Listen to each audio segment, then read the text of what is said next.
this is the fish I've got this morning, and this fish, the name is crawfish. You know, it is not too big, and the name is crawfish. So this is crawfish. Okay.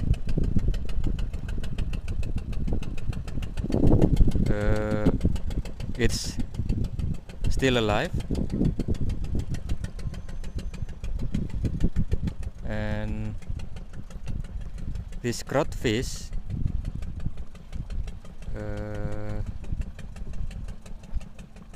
eating